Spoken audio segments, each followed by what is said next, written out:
So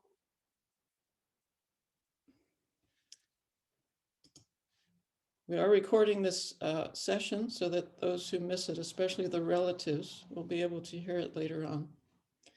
And we'll begin with the daughter of the daughter of Sheila. Sheila is the third eldest child, the third eldest sister to Pankajanghri. Her name is Tracy Daly. If we could hear from Tracy, please, to begin. Hare Krishna. Hare Krishna. Thank you for joining us. I'm Tracy, one of Pankajangri's nieces. I wanted to say a few words on behalf of my mum, Sheila, the third eldest, as you've said, of Pankajangri's big sisters. You may have seen a photo of her on her wedding day being kissed on the cheek by the twins. Sadly, Mum died 9 years ago, but in her last few days, Pankajangri and Jananivas phoned her every day and chanted to her, which was such a lovely thing to do. And I know if she was here today, she would have wanted to send a message of love to her dear brother. As I'm sure you're all aware, there were 10 children in the family and they were all very close. Sheila was 9 years older than the twins and often helped her mother with the younger siblings. I remember her telling me the story of taking them to the village shop. She left them outside in the pram while she shopped and then totally forgot and returned home without them. As soon as she realized, she ran as fast as she could back to the shop, where there they were, still sitting in the pram, smiling at everyone who walked by. My earliest memory of Pankajangri was in the early 70s when he was staying with us for a few days. He picked me up from Brownies and he gave me a tiny bottle of a strawberry flavored perfume, which I think was called Krishna Prema, and I absolutely loved it. I have 3 children, Poppy, Tommy and Toby, who are all now in their 20s, and they've always looked forward to visiting their great uncle when he came back to the UK and listening to his interesting stories. Rest in peace, Uncle. Hare Krishna. Hare Krishna. Thank you so much for that very personal and touching remembrance. Now we'll hear from the son of Pam, who's the 4th oldest child and eldest brother to Pankajangri, and his name is Daniel Mcginley. Hello, can you all hear me? Yes, thank you. Great, thank you. So I'm Daniel Mcginley. I'm the son of Pam, brother of Pankajangri. I'm today representing my uncle Brian by reading out a letter that Brian wrote after his visit to see the twins in Mayapur in 2010. It is now Christmas time back here in the UK, and it already seems a long time since we visited you at your spiritual home at Mayapur. Thank you both so much for making us feel so welcome and for looking after us from the moment we arrived in Kolkata. Your accommodation and food was excellent. Jenny and I could easily become vegetarians. It's a pity that vegetarian food in most restaurants in the UK is nowhere as good as it is in India. We were very impressed by what has been achieved by establishing ISKCON in Mayapur from those early days when you first became devotees. Did you ever dream it would become such a vibrant holy place, attracting visitors and pilgrims from all over the world? As we drove into Mayapur for the first time, we could see the dome of the magnificent temple beckoning us, and we were truly moved by the welcome we got from everyone we met or whom we spoke. We came away with the impression that you live with a very happy community and that your fellow devotees have a great love and affection for you both, not only spiritually, but as genuine friends. We got together with Clive and Kate, Audrey, Renee, Pam and Rodney, and they were also keen to hear how we got on and how you were. We told them all about our visit and I showed them the books and the very nicely designed Mayapur brochure. I have read all of the books that you gave me, including The Journey Home, a quite extraordinary spiritual journey, which made me wonder how you both survived after following a similar trail. With love from Brian and Jenny. Thank you very much. Now we'll hear from Mandy Harding, who is the daughter of Renee. Renee is the 6th eldest child and 5th eldest sister. Hello, I'm Mandy, niece of Pankajangri and daughter of Reen, Pankajangri's older sister. I'm speaking on her behalf today. Renee, my mum, says the following. First of all, I would like to thank you for your hospitality on my many visits to Bhaktivedanta I enjoyed them very much and hope to continue doing so. My mother was heartbroken when her babies flew the nest.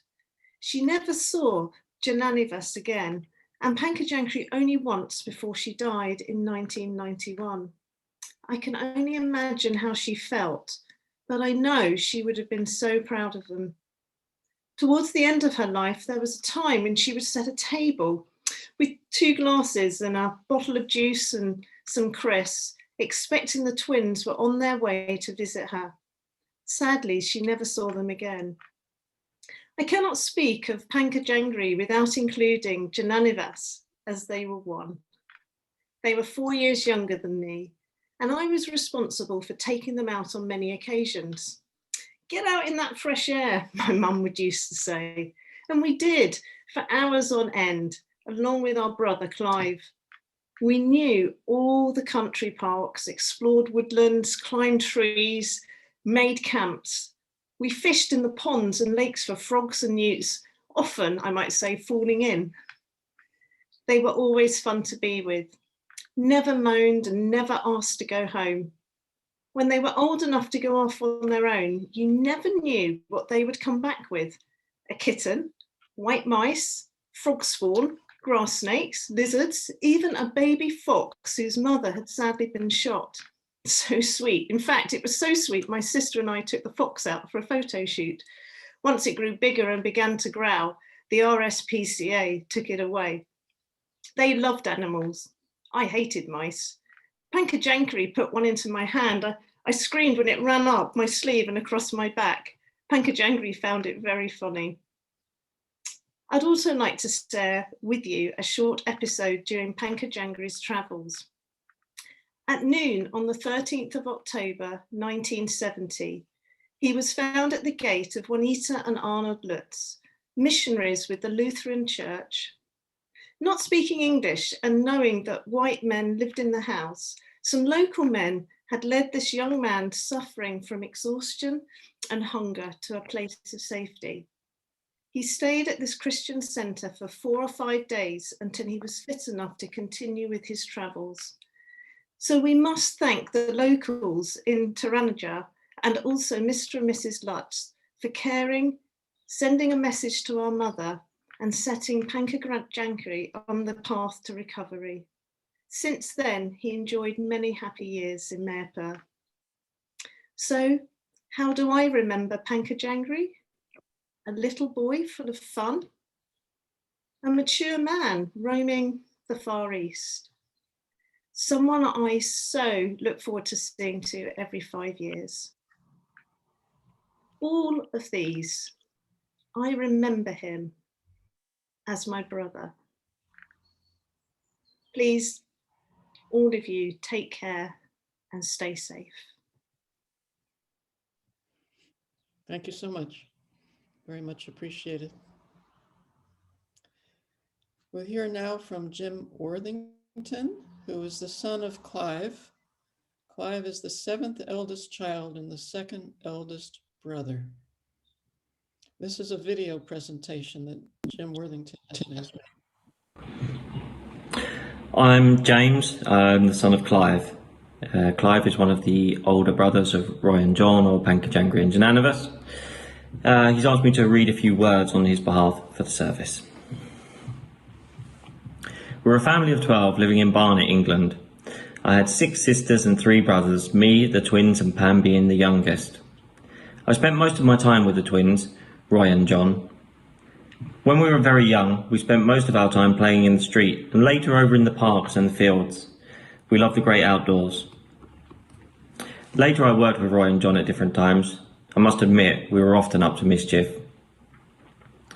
When I was in my early 20s, my marriage ended. I went back to my mum's, and by that time, it was just me, the twins, and my sister Pam at home with our mum. We were up to all sorts of adventures, and I feel like it was the best time of my life. It brought us much closer together. It was during this time that Roy and John became interested in what was happening in India and decided to make their first trip. They lived more or less as hippies, and they were almost penniless. I remember asking Roy how it felt to be so short of money in a foreign country. He told me he stopped worrying, the day the money finally ran out and he no longer had anything to lose. Friends who had travelled with them couldn't hack it, and when they returned, they told how they could not believe the twins' resilience to the heat and the hardship that had proved too much for themselves. He eventually had to come back to England, deported as a vagrant, I think. This is one of the few times the twins parted. He stayed in the temple in Radlett. I remember helping him to make candles there. But he soon went back to India, where his brother had fully committed and become Jananivas. And Roy soon did the same, becoming Pankajanghri and devoting his life to serving Krishna. So sad that he was taken away from us due to this wicked virus. Now he's in a place that he so often spoke about. My heart goes out to Jananivas, and I would like to thank all his Krishna family for doing everything they could throughout his long service with them.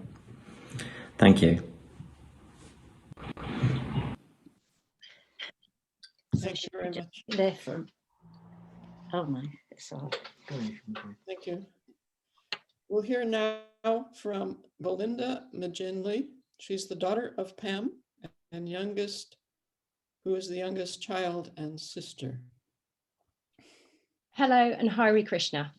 I'm Belinda, daughter of Pam, youngest sister of my uncle Pankajangri. I'll be reading my mother's words on her behalf. I'm Pam, youngest sister of Pankajangri and Jananivas. We grew up as the 3 youngest children of a family of 10. We were born to our devoted mother and alcoholic father, 6 girls and 4 boys: Audrey, Iris, Sheila, Brenda, Renee, Pam, the girls, and the 4 boys, Brian, Clive, John, and Roy. He was son, brother, brother-in-law, nephew, Anky Panky, and Unk Punk to our large family. I adored the twins. They were my idols. Panky, the cheeky, funny one, Jananivas, the quiet thinker. We shared our younger years together. We ate together, played together. 3 of us squished in the bath together, with the twins saying, "I baggy Pam goes at the tap end," which meant I had to sit in my bit of the bath with my knees under my chin and the taps digging in my back. Despite being very poor and living in very cramped conditions, ours was a very happy childhood with the love of our mother, who incidentally was a twin herself. It was very difficult to tell the twins apart as they were so identical, but I didn't have that problem because I spent so much time with them. But interestingly, their reflection in a mirror was completely identical, and even I wouldn't be able to tell the difference. They often played tricks on people, one pretending to be the other. One would say he'd had his syrup of figs, so the other got a double dose with a funny tummy. Mum liked to dress them identically too, and wrote a letter once to their school to complain when they were separated and put into different classrooms. The twins were always fighting. Friendly fights, of course, whenever they could. I remember one night they were having a rough and tumble, laughing their heads off. Sister Iris pleaded with them to be quiet as she had to be up at 7 a.m. the next morning to go to work. To no avail. They continued having their fun. The very next morning, Iris went into their bedroom, pulled their blankets off, pulled them to the floor and shouted, "If I can't sleep at night, then you can't sleep in the morning." They didn't like that early rude awakening and behaved themselves, but only for the next 2 days before they enjoyed their fights again. One day, when our milkman Ben was taking his lunch break, the twins moved his milk float round the corner. Poor Ben was in a real panic when he returned and saw it was gone. Normal hijinks and fun for 2 blonde-haired, brown-eyed boys. When they were about 14 and getting a bit of fashion and girl sense, they liked to wear their hair long, but mother didn't. So she made an appointment for them at the barber's. They both came back with a short back and sides, absolutely furious. Unbeknown to them, when mum had made the appointment, she told the barber that whatever the twins said, whatever they wanted, they were to get a short back and sides. They wore their duffel coat hoods over their shorn locks for quite a while and until their hair had grown back again. I remember one afternoon finding Pankajangri lying in the bath. "Why are you lying in the bath with your clothes on?" I asked. "New Levi jeans," he replied. "I'm shrinking to fit." I was living in Australia when Pankajangri sent me a letter in July 1972 telling me he was back in the UK and wrote, "Jananivas was now John's spiritual name and was at a temple in India studying and practicing the science of God self-realization. And me, I've loved Krishna for a long time now, but since I've been back in the UK, I'm reminded just how much I do love him. A year later, Pankajangri joined Bhaktivedanta Manor and became an initiated disciple. When the twins started to travel and found their calling, it was at first very disappointing that we wouldn't have family times together with them, with their wives, with their children. But eventually we accepted and admired their total dedication and devotion to Lord Krishna.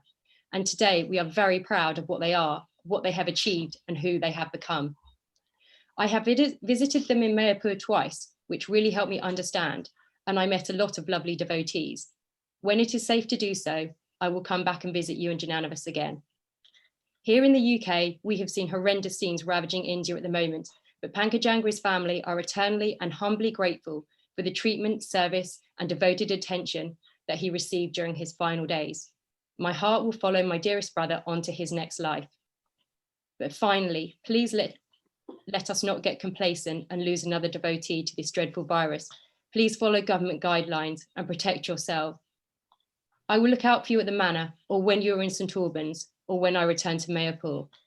My thoughts are with you all, and with my dear brother Jananivas. Hare Krishna, and may you all keep safe.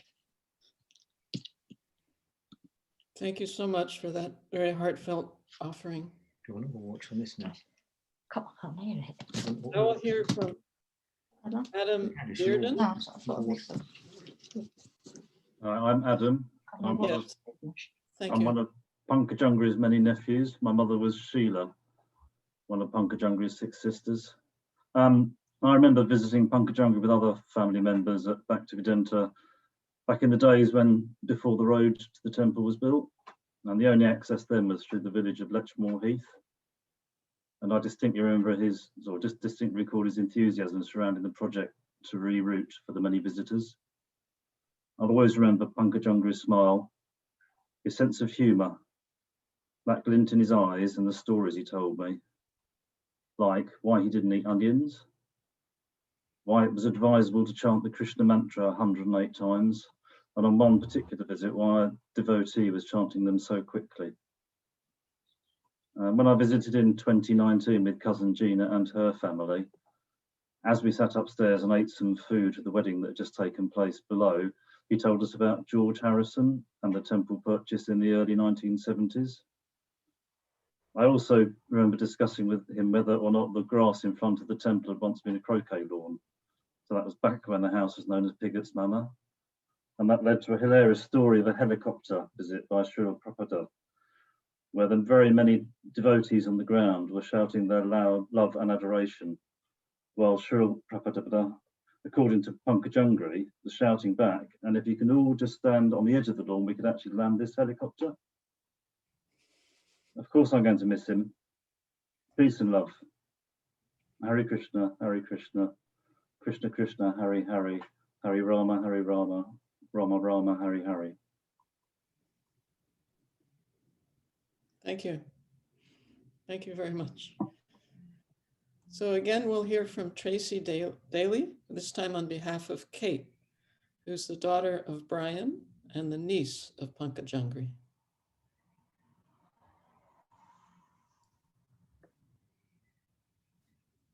I remember my uncle Pankajangri visiting the UK and coming to our annual family reunion at Nebworth, and how much he resembled my grandmother Ada, who, like Pankajangri, was a very convivial person with a cheeky demeanour, something that he never lost throughout challenging times in his childhood. I was quite young when I first visited Bhaktivedanta Manor, but I remember seeing a devotee kneeling down and chanting Hare Krishna, and me looking perplexed. It was only as I got older and through listening to Pankajangri talk about his chosen path that I began to understand a bit more about his faith and spiritual life. My sister Lind remembers the twins trying to teach her to play a comb and paper in the early 70s, and that even at such a young age, she was absolutely in awe of her uncles. It is only now, from the plethora of heartfelt messages, photos, and video footage of Pankajangri on his remembrance page, that we begin to realise just how loved and well respected he was, as is his brother Jananivas. It would be remiss if I did not mention and thank the devotees throughout the world on every continent for the outpouring of love and affection. He will be dearly missed. Hare Krishna. Hare Krishna, thank you. He will be dearly missed. He is dearly missed, I assure you. So now we'll hear from the daughter of Clive, Janet Teely. This is going to be also a video, please. Hare Krishna. I'm Gina, a niece of Pankajanghri and Jananivas. I grew up hearing so many stories about the fun and cheeky antics of the twins and their siblings from my dad, aunts and uncles, as well as their school friends, many of whom Dad is still in touch with. But those stories all took place well before I was born, so my time with Pankajanghri was only once he had been a devotee for nearly a decade. I would get to see him every 5 years on his visits back to the UK, nearly always at Bhaktivedanta Manor, the beautiful manor house which I believe was gifted by the Beatle George Harrison. Probably one of the first times I met him, he came back to our house. I remember him walking barefoot in the field behind our home and being sat on his lap while he very patiently answered my many questions as I listened on in awe. I know that I and the rest of my cousins cherished our visits to the manor to see our dear uncle and have so many memories of walking with him in the beautiful gardens, exploring the house, listening to his stories, eating together, visiting the cows and even watching a puppet show. I don't think I can talk about the manor without mentioning the kindness of all of the devotees we have ever encountered there. We could not have been made more welcome. And it was always just so lovely to see how loved he and Jananivas are within the Krishna community. In 2001, I travelled with a friend to visit the twins in Mayapur. We had the most incredible experience staying at the temple, and words can't express how much that very special visit means to me and how well we were looked after. Visiting temples, swimming in the Ganges, feeding the people from nearby villages, patting elephants, wearing saris, chanting, but most of all spending time with Pankajanghri and Jananivas and getting to know them better. It was the first time I'd ever met Jananivas. I saw firsthand their utter devotion and the beautiful lives they live in Mayapur, how respectful and respected they both are, wise, dedicated, deep thinking, gentle and kind, but yet also how down to earth and playful. I remember Pankajang making me chuckle when he told me, "Try it, it tastes just like a Jacob's cracker," and the time he suggested at the end of our visit, he waits a few weeks and pretends to the family that I decided to stay on with them in Mayapur. I thank the community for the love I've seen pouring out for Pankajangri and the care that he received in his final days. It's precious to know that he is as loved by the community, as dedicated his life to, as he is his brothers, sisters, nephews and nieces. I could honestly not be more proud. I'm honoured to call him my uncle and I'll miss him dearly. I want to send my love and thoughts to Jananivas and to thank the community for looking after my uncles and for being so lovely to our family. Hare Krishna. Hare Krishna. Thank you so much. We're very honored now that Jananivas Prabhu is also with us and will very kindly address us from Sridham Mayapur. Hare Krishna. Hare Krishna, everybody. Thank you very much for organizing this condolence meeting for Pankajangri Prabhu.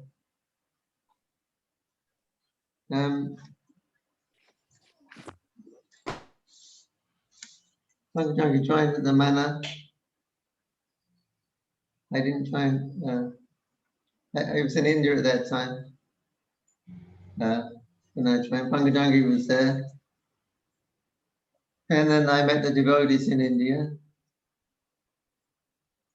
And then I stayed in India because Krishna consciousness had everything that we really wanted. All my answers, all my questions were being answered properly and satisfying me. The very esoteric philosophy we have, but it all feels so real. I found what I'm looking for. I've been in India for 1 year with Pankajangri. And anyway, I met the devotees at Jagannath Puri. And I became convinced at that time. I was reading, I had my different Bhagavad Gitas, but I wasn't getting a lot of light from it until I read Prabhupada's Bhagavad Gita as it is. then everything like opened up, and I was completely convinced. And Pankajang, I said I'm going to stay in India, and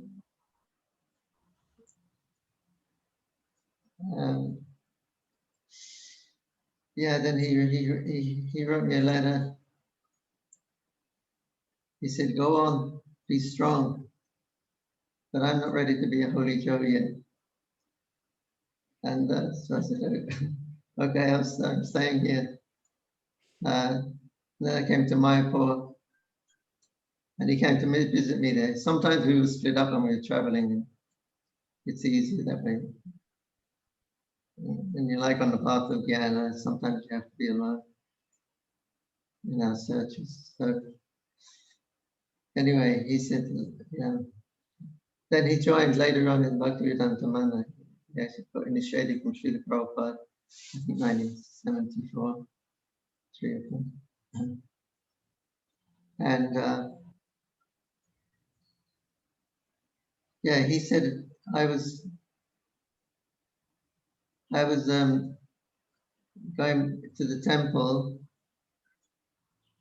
He went back to England, and he said, I'm going to the temple every day. And when I go to the temple, I think, wow, it's so nice here. Then I go back home again to eat and sleep. I think I might as well go to the temple again because there's nothing else better than the temple. So the next day I go to the temple and I go home again, and I thought, gee, it's such a big contrast here, my home and the temple. Better I stay here all the time in the temple. It's a better deal there. So I said, okay, I'll stay. So Pankajang stayed in the temple and became initiated at that time in Bhaktivedanta Manor. And no, I was praying to Krishna that, you please let Pankajang come again to Mayapur. And together we can worship the deities and look after the deities. Because there's no one in Mayapur. Devotees weren't coming, guests weren't coming.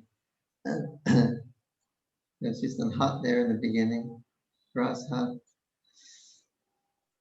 Prabhupada's bhajan kutir. And I was made pujari there, and I was all doing everything all alone. And Prabhupada even said to one of the managers there, Prabhupada, he said, this Jananivas, he is an ordinary person. He should have help. He cannot do everything alone. And so we needed some help, but nobody liked to stay in Mayapur. It's a bit too remote, And nothing was there. You're on a confluence of 2 rivers. It doesn't go anywhere, the roads. And no one was coming. And devotees weren't coming either at that time. So anyway, I was praying to Krishna, if you kindly get Pankajang to come, because practically we don't have any false ego between ourselves because we've known each other too long. We can't pull over anything, because we know exactly what we've done. We're always together. We're never separated. So the false ego couldn't come out because we both knew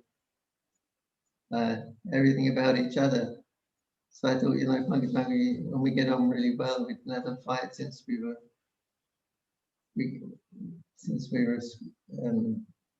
I don't know, about 9 years old or something like that. Every morning we had a little fight before we went to school. It was like part of our sadhana.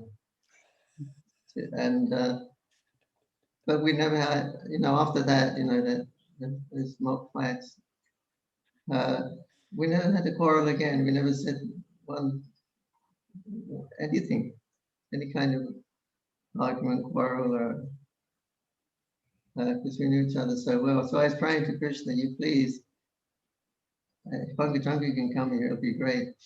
Then we can just fully dedicate our lives to serving Radha Madhava won't need any.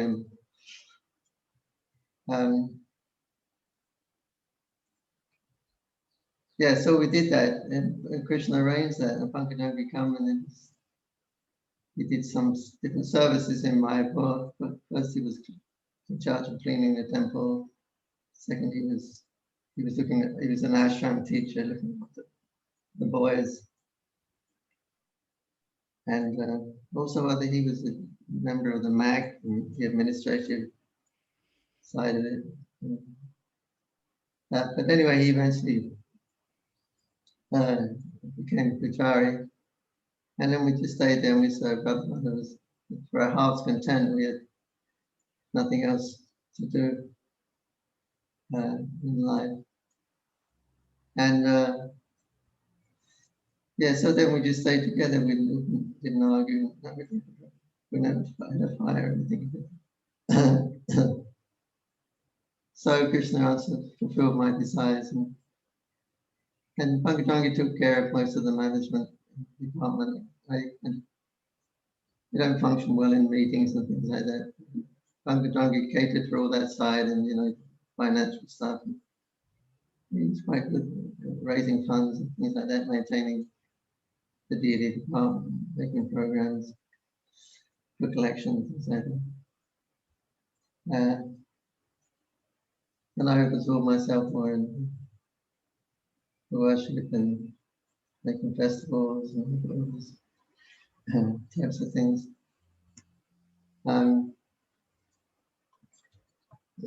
So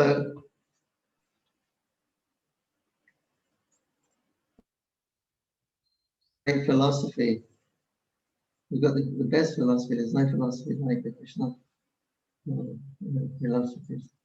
So although it's such a very sad time that Pankajang has left us, apparently through this wicked virus. But our philosophy caters for everything, so there's no need to be too much duly upset. With the philosophical understanding, you can maintain your life easier. So, was Pankajangri's body? Was it Pankajangri his body or not his body? Our philosophy says, no, he's not the body. But it feels like he's the body. Did Pankajangri die or not?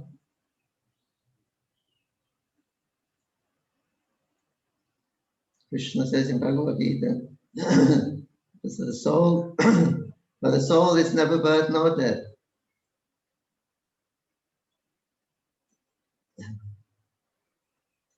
So how can he die?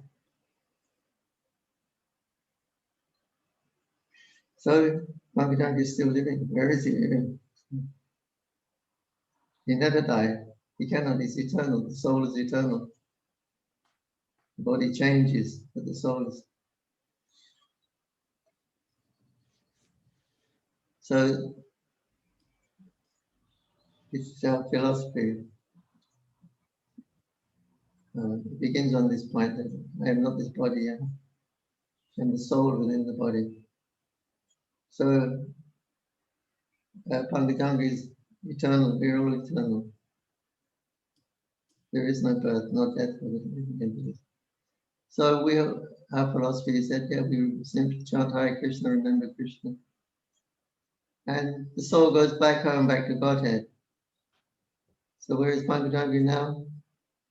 Well, he left his body in Sri Dham Mayapur. The spiritual world descended to this material world for claiming the living entities and take them back to Godhead, where we all belong again with Krishna. So in the Navadip Dhamma, the authorized book on Mayapur, Navadip, it says that one who leaves his body in the Dham in any condition, accident, illness, via any condition, he attains love for Krishna. He attains bhakti. He attains love for Krishna. So where is that place where they love Krishna? But that's not in this material world. Everyone's forgetting Krishna. That place is in the spiritual world. Back home, back to Godhead. So this is where Pankajang is gone now. As Nabadita Mahatmya said, that anybody who leaves his body in the Dham, he attains love for Krishna. And that is in the spiritual world. Prabhupada also saying that to live and die in Mayapur is the same. When you're living in Mayapur, you're doing service to Krishna. And when you leave the body, you go back to Godhead and do this, continue the same thing. This is the continuation. But the bhakti is not, the love is not disturbed. So philosophically, when we understand, it helps us get through these periods. But simultaneously, we relate to each other as this body. So we have a philosophy called the Chinta Veda Veda Tattva, simultaneously one and different. We are this body, in as much as we're dealing as this body and we're relating to others as the body, which they're not. But simultaneously, we're one and different. So we are one with this body, but also with the spirit soul. We are the spirit soul. It appears that we are the body, and we're acting as if we are the body. And that's all right for devotees because the body is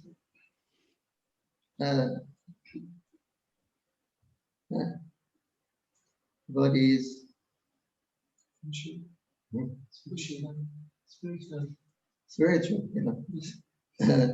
The body is the spiritual. When it's engaged in service to Krishna, because we are the eternal servants of Krishna. That is our constitutional nature. We are the eternal servant of Krishna. And when we're engaged in serving Krishna,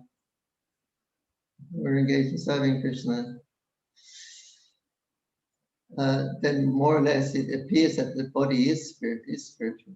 It's connected again to Krishna. The body is Krishna's energy. It should be used in Krishna's service. When it's used like that, it takes on its original spiritual quality.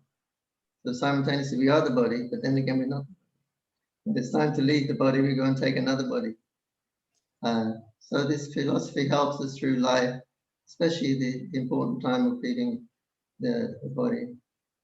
So we know our destination will be back to Godhead, back to Krishna. That is our destination. We're remembering him. So here's Pankajanghri Prabhu. He left his body in Sri Mayapur, so he's attained love for Krishna. So it's just a question of time before we all meet again. So we'll be there, Pankajanghri for Krishna and all the devotees.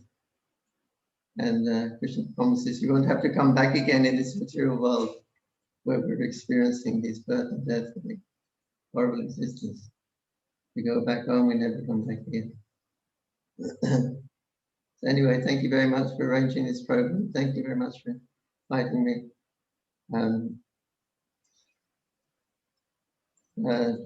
Thank you very much, Vishaka, for arranging everything.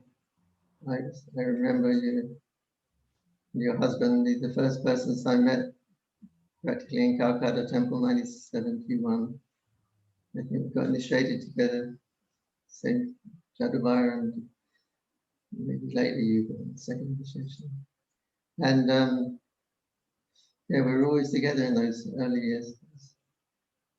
It was very nice to have your association of all that time. And I remember once we did an article for Back to Godhead magazine. We wanted to do Radha Madhav on the Julam So we took the children out in the park. Radhamabha came in the park. Kind of unusual happening, but it was kind of to make the article, especially Vishakhamadati was kind of spontaneously arranging a swinging program in the park for Radhamadava. An article in Bhaktivedanta. Anyway, we're happy to meet you. And congratulations on your assuming this role of being the president. Is it president of Temple? Bhaktivedanta. Very great responsibility. Huh? Servant of Bhaktivedanta. Oh yes, servant. Servants of the servant. Anyway, nice to meet you again. Please give my pranam to Jananivas Prabhu. Thank you all the members of Bhaktivedanta Manor. Thank you for looking after me when I was there. I was on Pankajanghri. But thank you all again. We'll see you all sometime, either in this world or the spiritual world. But we'll all meet again. Hare Krishna. Hare Krishna. Thank you so much, Jananivas Prabhu. It's so heartening for us to see you doing so well, despite such a terrible loss in your life. How Prabhupada's teachings protect us and give us solace and shelter and direction, even in such a terrible time. Thank you. Inspiring for all of us to see you and hear from you at this time. There you go. So, now, my dear Hare God Krishna, sister, Prabhu.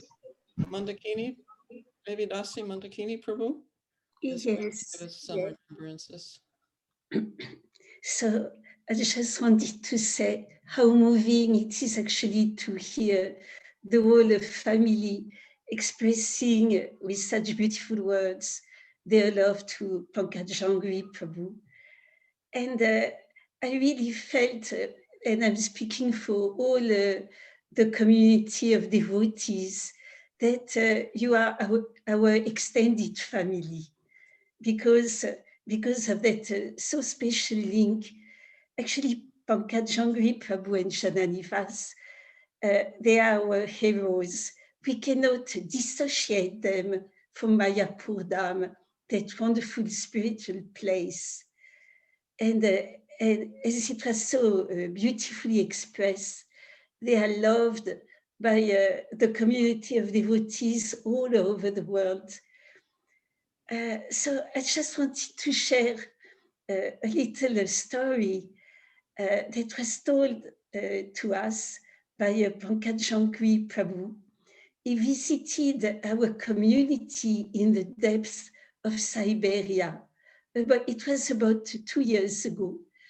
And in that forgotten place, actually, because of the sincerity of the devotees there and their preaching mood, selfless mood, some deities of Panchatattva came to Siberia. So Pankajangri Prabhu came, and he was so humble, such in a joyful mood, encouraging everyone, and he helped us with the ceremony of installation. He was very happy. It was a very unique moment. We could feel actually that the Lord was so present. And we used to have a lunch, all of us together. And he told us a small story, very sweet. As Jananivas Prabhu expressed, at one point they separated, looking for on their spiritual quest, looking for the path of spiritual life. And at one point, Jananivas Prabhu was already a pujari in Mayapur. And as he just said, he was doing so much. He had so many duties. So when Pankajangri Prabhu came to Mayapur, he was starting being a devotee there. So he was given some menial task, and he was actually sweeping the temple room and sweeping outside. And Srila Prabhupada came, and Srila Prabhupada thought he was actually Jananivas Prabhu.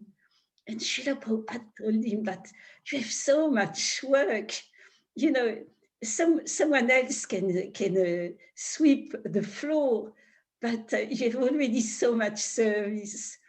So he thought it was actually so funny, and he told Srila Prabhupada, actually, I'm not Jananivas Prabhu, I'm his brother. And that was their first meeting, as he told us. So that's that moment I wanted to share with you.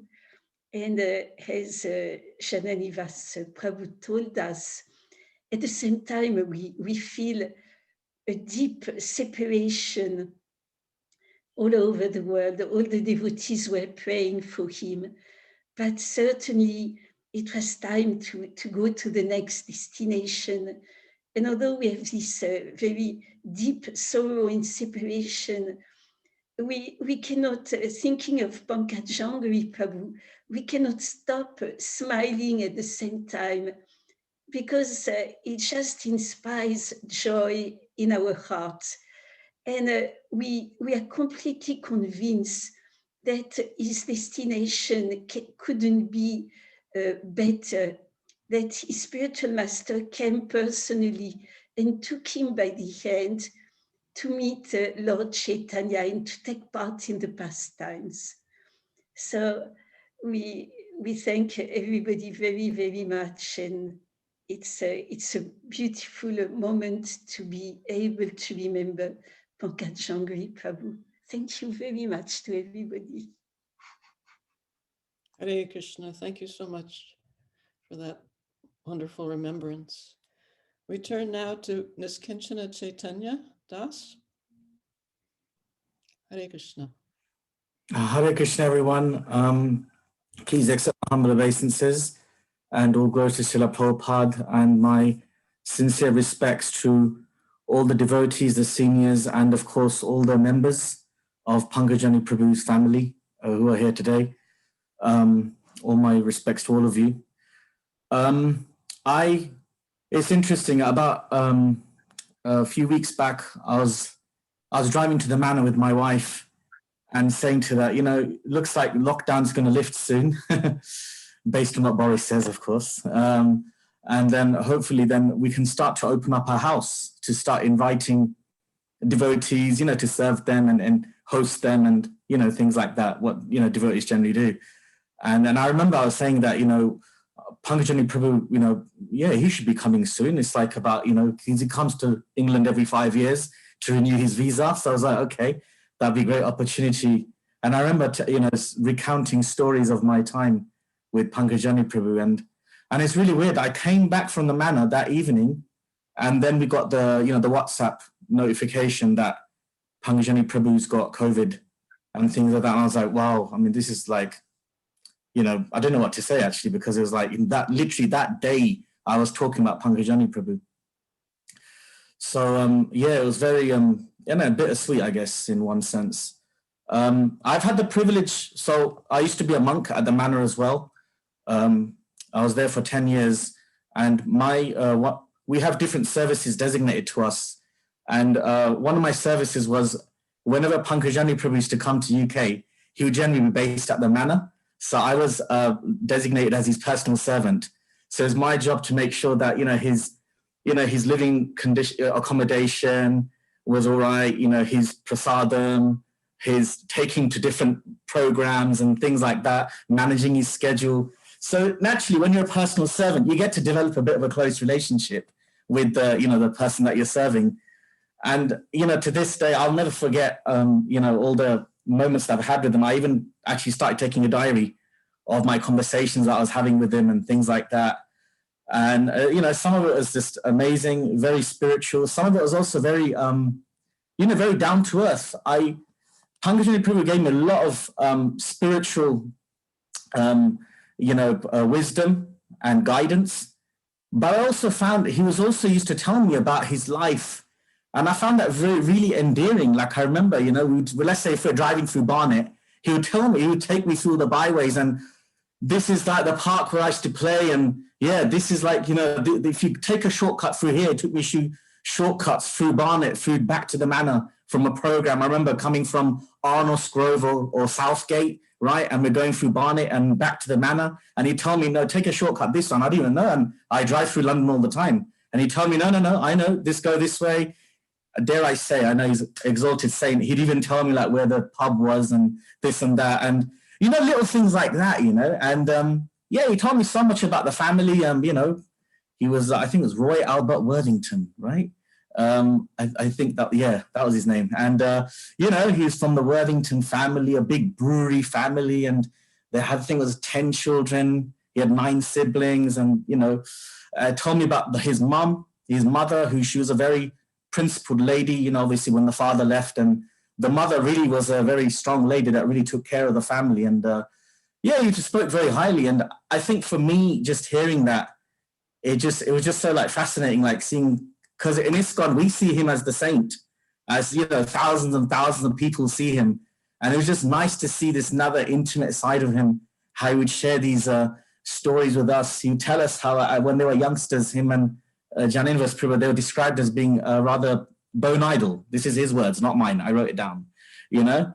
But then, you know, I was thinking maybe it's like a spiritual thing that, you know, he needed a higher course to be active, because naturally he definitely, you know, gave all his effort and his energy towards developing ISKCON as a movement. So I found that really sweet. And, you know, he told me about his journey, and even at the manor, you know, he used to have like long hair, I think, before at one point, and he used to keep it covered under his hat so the temple president wouldn't catch him, because then the temple president would tell him, you got to shave up. You little things like that, you know. He told me about his journey with Jananivas Prabhu and how they met again in Kolkata, because I think he went for a detour to Morocco for a loving festival. And then he met with Jananivas Prabhu later on in India. And, you know, Jananivas Prabhu by that time obviously was already shaved up and everything, and, you know, looking like the works, you know, the devotee and everything. And just hearing all this, I felt it was so nice to hear it. And he embodies a quality that we call in Sanskrit called nirmatsara, which means without envy. He's a very attractive personality. Everyone who met Pankajanghri Prabhu always felt that, you know, he's so like everyone felt always like at home with him, like they can just reveal their hearts to him. And that's because he never had any envy in him. He didn't have any ego in him.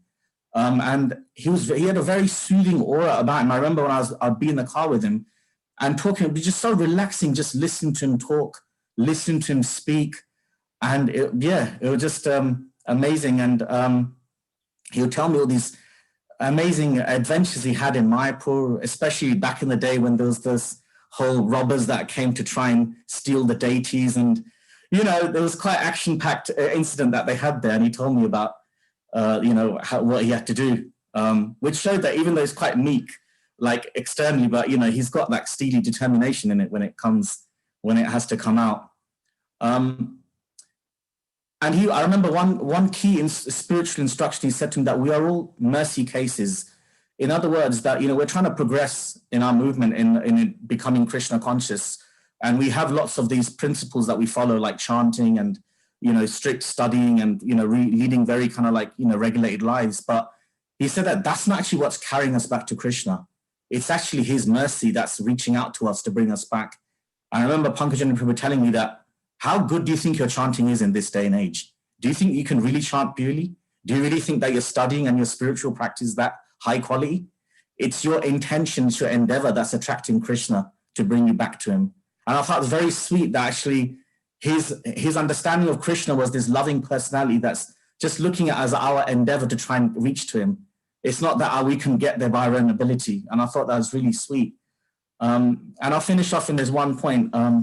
I remember I took him to a house program, and he mentioned this really poignant thing that if there's one thing he could change, you know, like in terms of like days and special dates in our calendar, he'd want to change the day that Prabhupada was born. He'd want to change. And this just shows his devotion to Srila Prabhupada. And he said that because, for those of you who know, Prabhupada's birthday always takes place day after, roughly the day after Janmashtami, which is the day of Krishna's birth.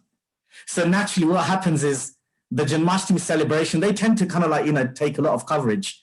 And Prabhupada obviously does get coverage, but it's almost like they kind of merge into one another.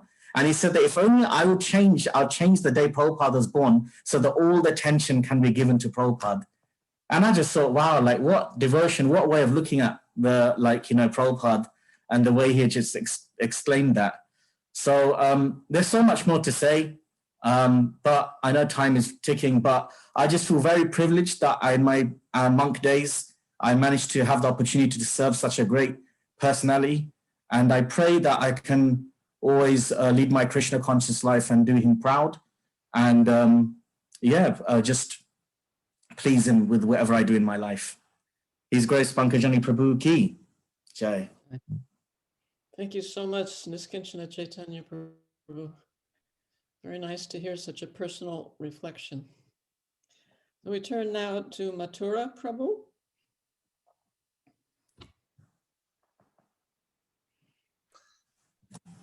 Wow. It's a real honor and a privilege to be able to take part in this memorial. I have to, just start off by saying, it's so, Krishna, the whole Krishna thing it's a love thing ultimately. And hearing all these incredible. Sir, able to hear me, sir? Yes, sir. Yes, sir. Yeah. Can you hear me? Yes. Sorry for the interruption. Hearing all the wonderful memories from his family and is just, and realizing that even before coming to Krishna, the loving environment of the family and how that's carried on, born into love and the devotion and when I. There's not that many people that as soon as I think about them, I become emotional. But even now I'm wondering, how am I going to speak without becoming overwhelmed with emotion?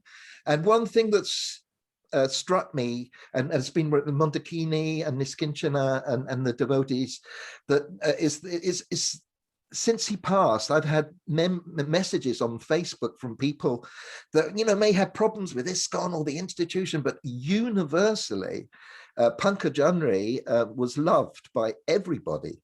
And as Niskinchana said, he had no envy at all. And I've been on a weird journey in my life, and I first came to Mayapur in '76.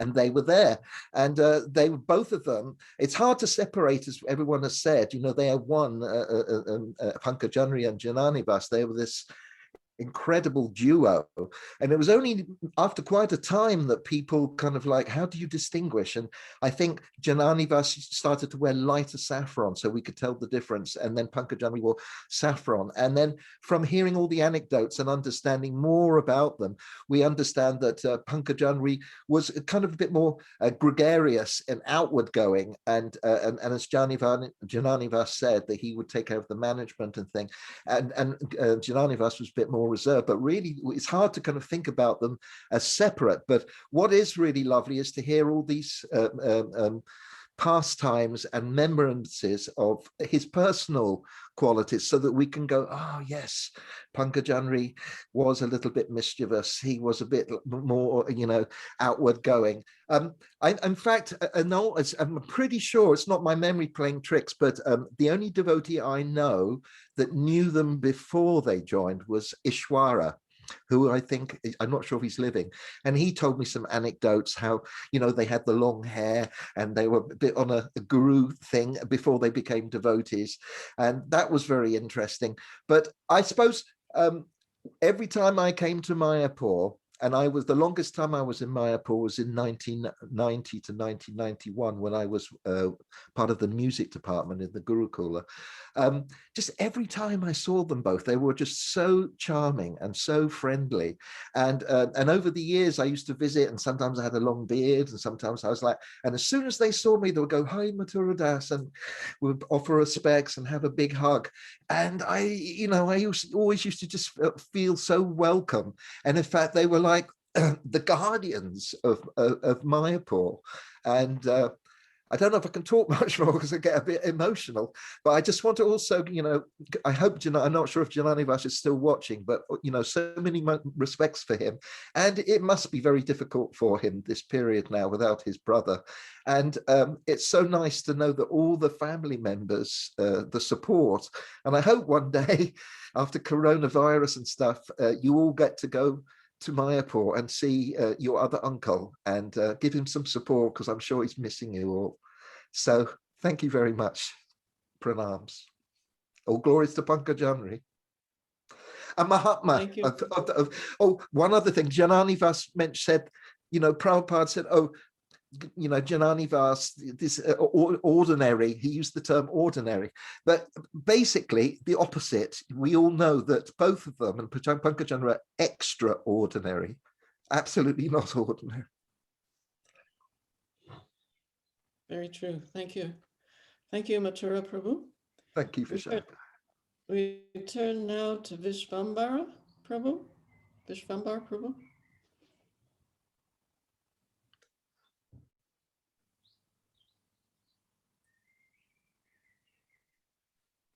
You need to unmute. Vishvambara Prabhu, please unmute. So sorry, my apology. Okay. Okay. You can hear me now? Yes, thank you. So sorry about this. My wife will be speaking for 3 minutes and I'll speak for 3 minutes. Okay. Hare Krishna. I feel very honored and privileged to be here at this memorial service. And I've been listening to all the talks from the beginning, and very happy to hear from all the family members.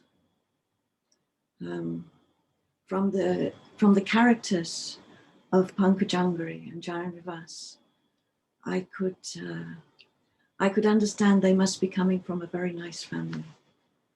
And that's been confirmed today to me, that all these beautiful qualities that they have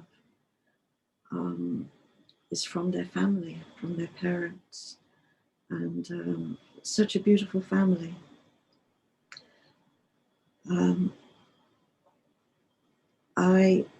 Because Pankajanghri and Jananivas are brahmacharis, which means like monks, renounced, so they don't usually mix with women.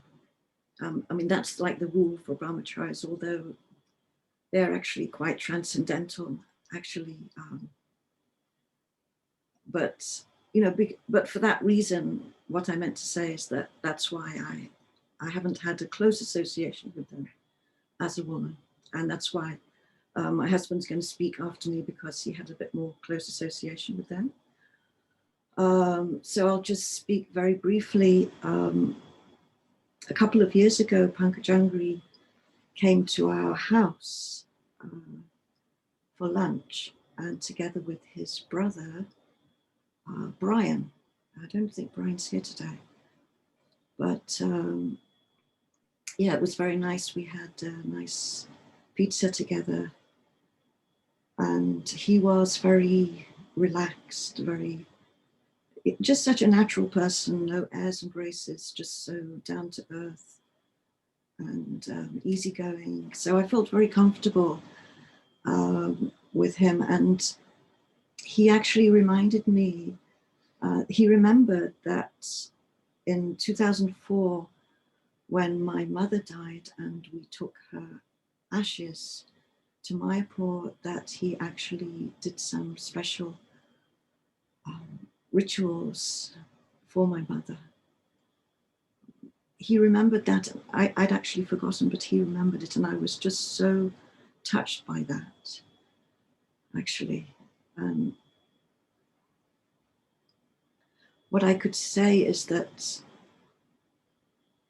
Pankajanghri and this, you know, I'm sure this applies to his brother Jananivas as well. It's very much appreciated by devotees and by his family and by everyone who knows him,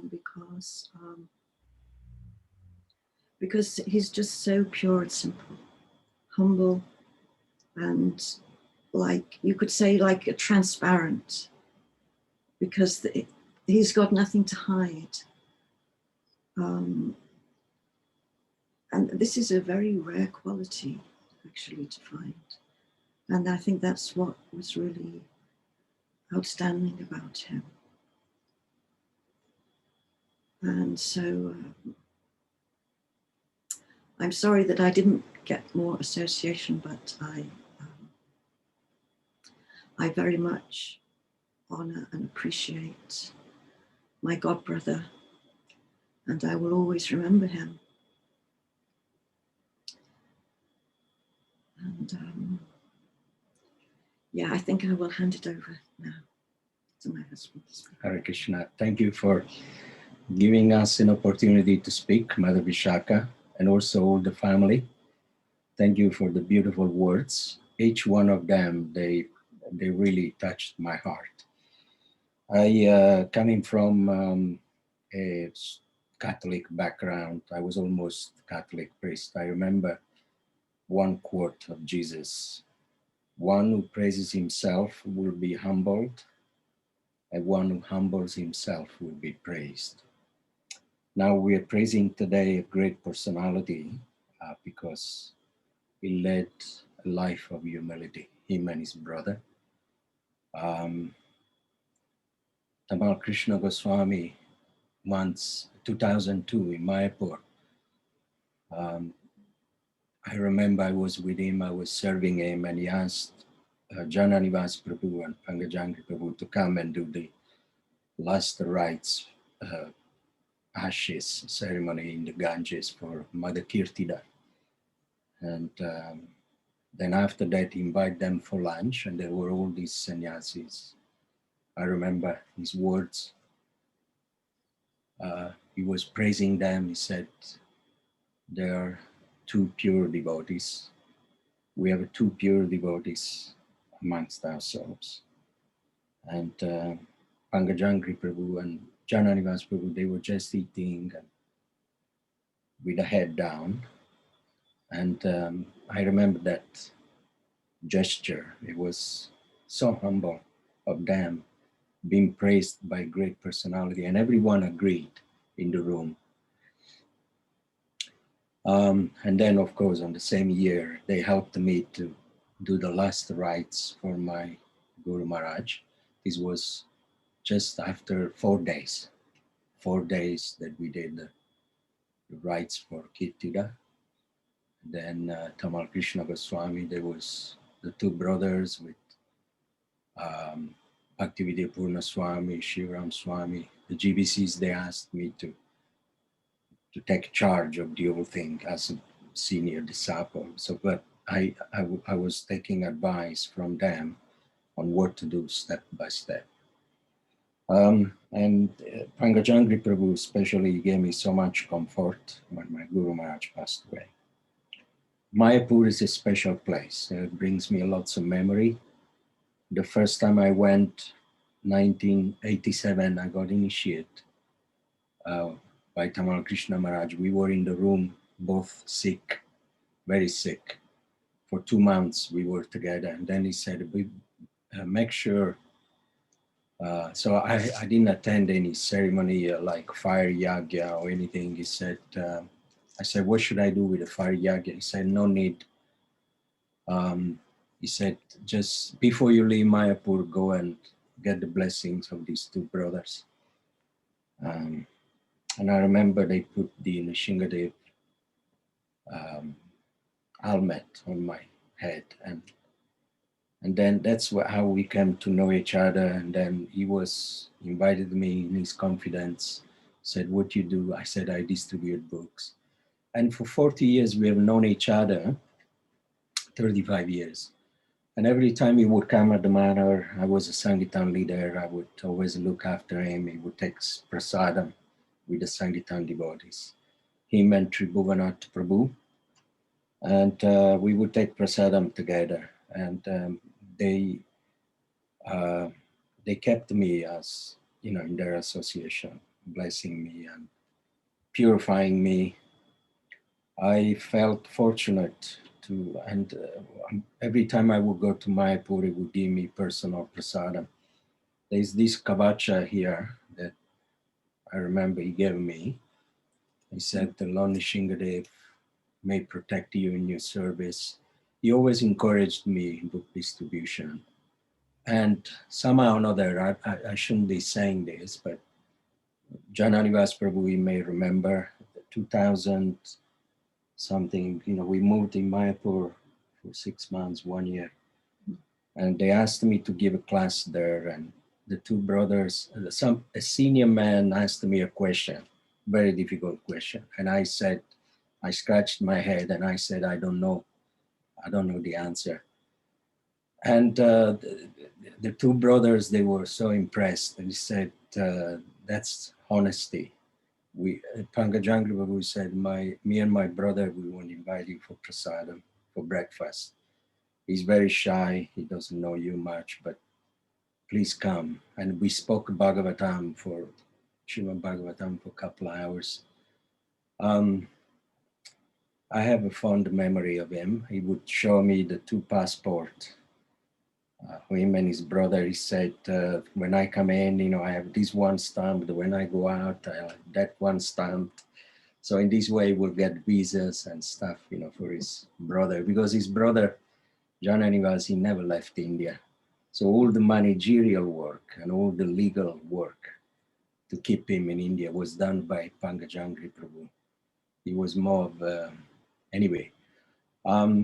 I just wanted to say, sometimes we think heroes, they are in the books or in films, Bhagavatam, Bhagavad Gita, Mahabharata, Ramayana. But I just realized that, heroes, they also exist amongst us. And these two brothers, for me, they are two heroes. And everybody loved them.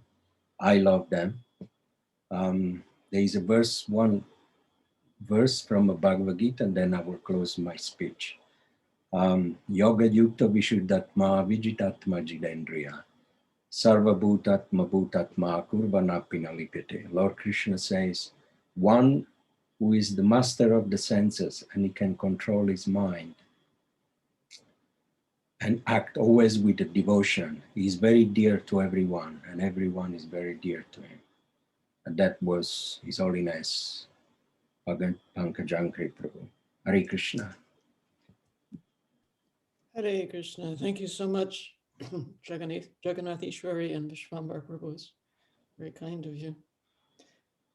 So now we turn to Ramnath Sukha Prabhu. Hare Krishna. Thank you. Thank you very much for this opportunity to say a few words in glorification of my exalted God brother, Pankajangri Prabhu. I mean, we're God brothers, and now I'm learning a little bit about his extended family also, so I feel very much part of a much larger family experience with this memorial. And I don't think it's any coincidence that this memorial discussion, celebration, is right next to the Nrsimha appearance day, Nrsimha Chaturdasi, which is tomorrow. Because Pankajangri Prabhu, we all know his essential role in establishing the puja of the Ugra Nrsimha deity in Mayapur, that many devotees would approach Pankajangri Prabhu to ask for blessings on behalf of Nrsimhadev. In one sense, we understand actually that in our philosophy, we are offering devotion and worship to the servant of Krishna even more than Krishna.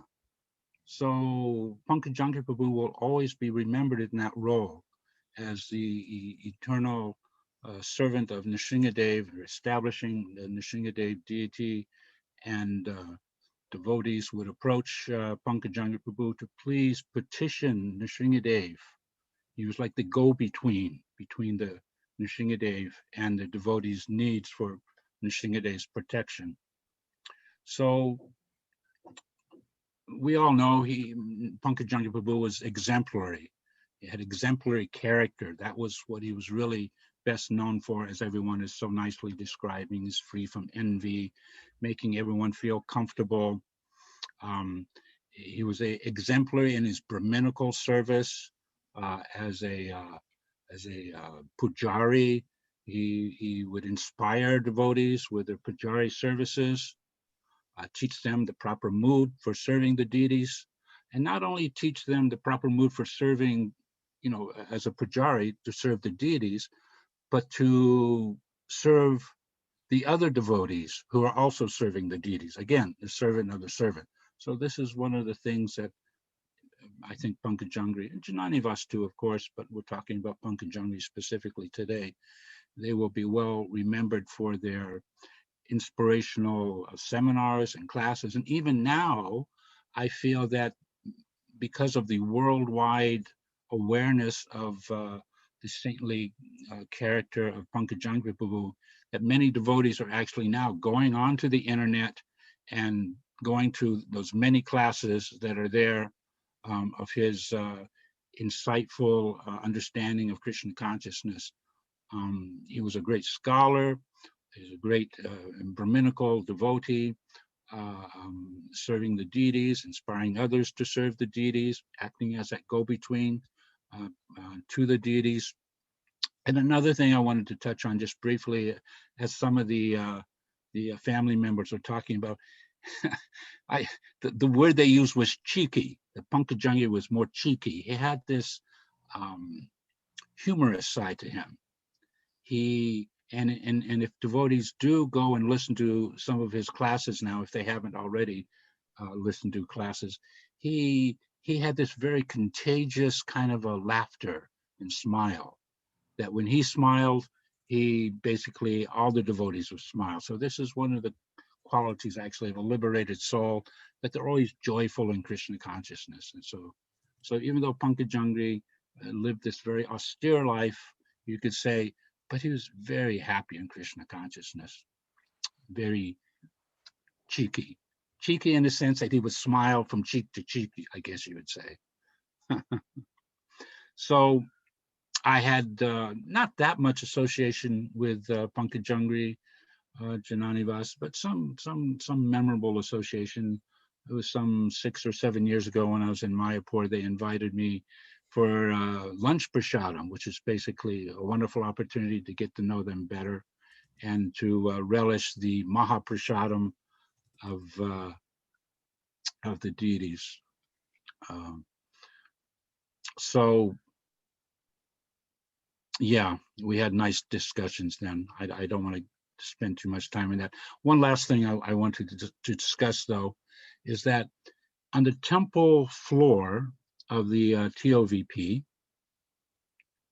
there is this very nice inlaid marble diagram of the zodiac, actually. So the zodiac is 12 signs. Well, one of the signs of the zodiac is Gemini. And what is Gemini? Gemini is the twins.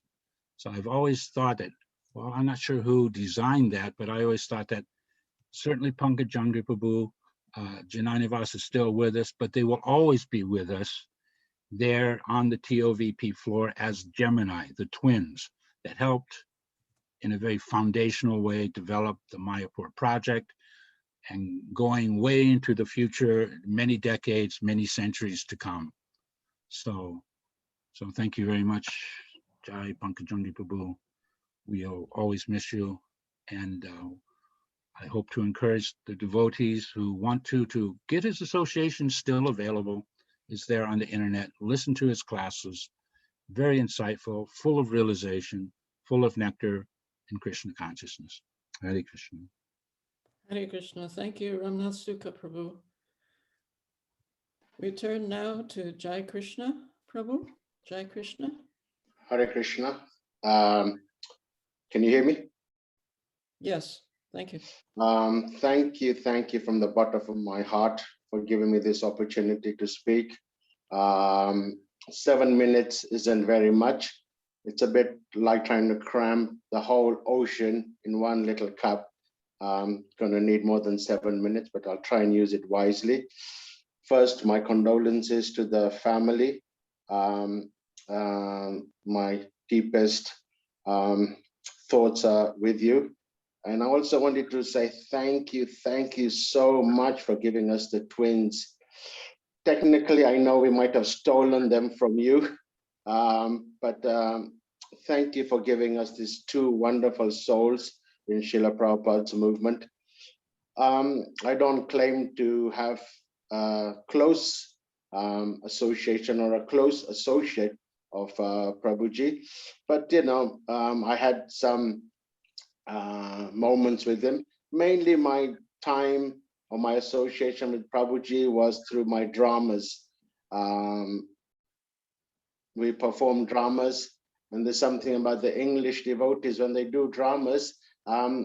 It attracts the Mayapur management, and they invite us to come over there.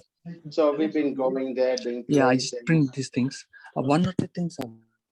So we would go and do the place, and the twins, they would always be very, very eager to find out what dramas we're doing. And then I said, you'll be too busy to be seeing them because it's such a big festival. He says, no. We will come and see the dramas, It's such a rare opportunity to see dramas. And then when we do the dramas, then I would see 2 seats over there in the corner, and they would be there watching the dramas. And then in 1996 was the big Prabhupada centennial, so we worked really, really hard. And the creme de la creme was a play about Srila Prabhupada, how he came to America. And then the next day, after the play was over, I don't know if Jananivas Prabhu is here, but both of you came looking for me. Amongst 10,000 people, somehow or another, you found me. And then you gave me this gift. This is Madhava's personal drinking cup. And you said that play really, really touched their heart. And you were so impressed with the drama that you gave me this Madhava's cup. And then I treasured this. This is a personal gift from the twins that I got, that they really enjoyed the dramas that we do. And then as he was coming every 5 years to come and do his visa, so we got to know him a little bit, he knew my dramas. We went about 5 or 6 times. So we built a little relationship. So then I just moved into a new house, and I wanted to invite him for Prasadam. And then I said, Prabhu, what would you like for Prasadam? Pizza, Mexican, Chinese, what would you like, He said, are you joking? We get all of this in Mayapur anytime, any day, whenever we want it. What I want is Brussels sprouts. That's what I want. He said, you can't get Brussels sprouts in Mayapur, and that's what I want. So then he came to my house and I invited him. And then the first thing that he saw was I had a big, massive 50-inch TV. It was just a new in thing. He said, I've never seen such a big TV like that. And then he looked around and he says, but where's your altar? You've got this big TV, but you got no altar. What kind of a place is this? You could have a place for Krishna. So then I was a little bit, yeah. And then I got a little bit inspired to get an altar. So I don't know if you can see or not. Let's see if I can try and do it. This is an altar which has been inspired by Prabhuji.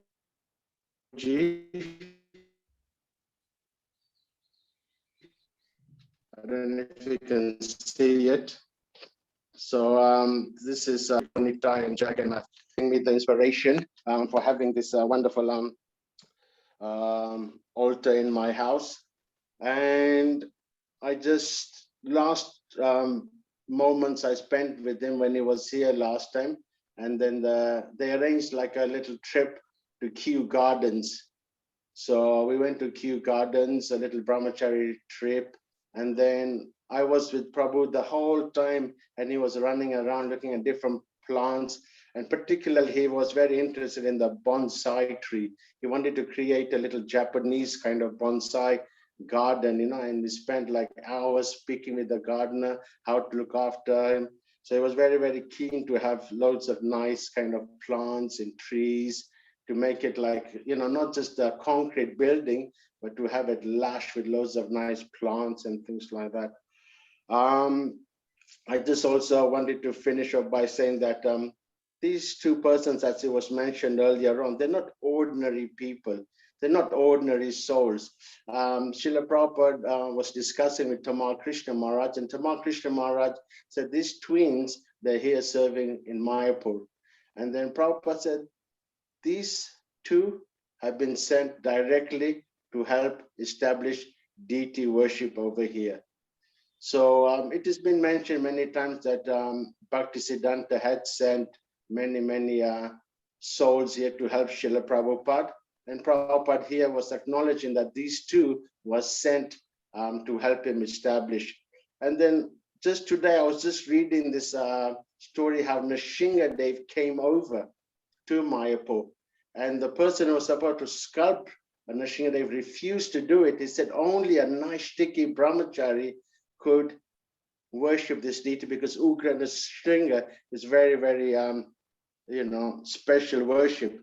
So then Pankajanghri Prabhu said that he will do it. So I could somehow or another relate that Krishna brought this pure soul who was a celibate person, and somehow or another this deity was only going to be carved if there was a pure celibate monk, and Pankajanghri Prabhu fitted that outfit so nicely. Again, as Mathura Prabhu was saying, that ISKCON has gone through a lot of interesting changes. There's been a lot of kind of things that people say about each other here and there. But in my 45 years, I've never once heard anything negative about these two Prabhus. Even some of our exalted devotees have some kind of, criticism, but in my experience, I've never heard anything negative. So as mentioned, they're pure devotees.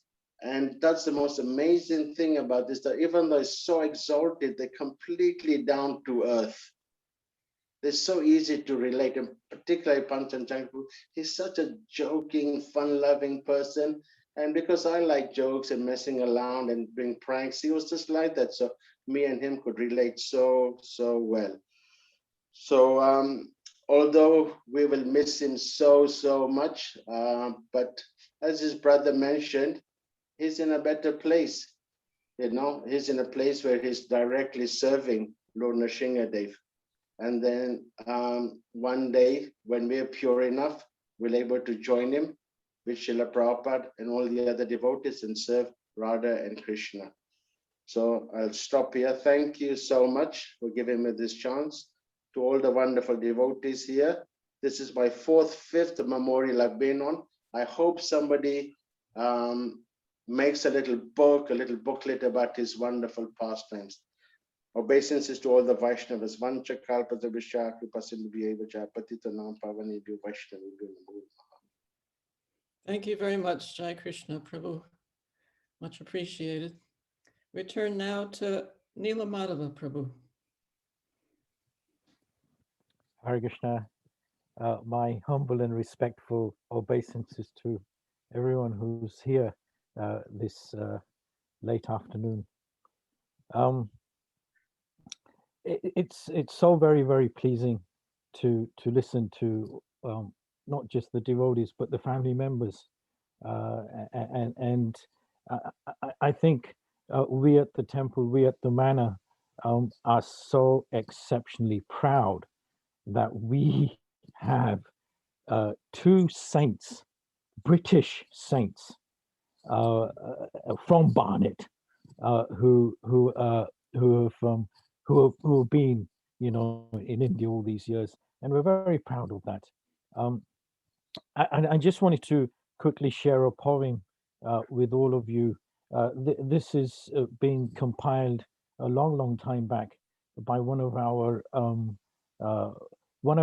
pioneering saints, And this poem is compiled in 1871, and it's entitled "The Protector or Defender of the Devotees of God." And I'm pretty certain that Pankajangri Prabhu would have very much appreciated this. It's written in Old English, and Pankajangri Prabhu would have certainly read this poem on numerous occasions. Of course, Old English is sung, and ladies and gentlemen, I'm not particularly a good singer, but I shall attempt. The poem itself details the futility of attempts for sensuary happiness and the eternality of the soul and the worthy struggle the soul of the soul to achieve pure devotion and transcend from material existence. There are 22 verses, so I do hope I try and finish it. I might skip a couple of verses, but here goes, ladies and gentlemen. Alas for those that spend their days in festive mirth and joy, the dazzling deadly liquid forms for their heart in air employ. The shining bottles charm their eyes and draw their hearts' embrace. The slaves of wine can never rise from what we call disgrace. Was man intended to be a brute in work and heart?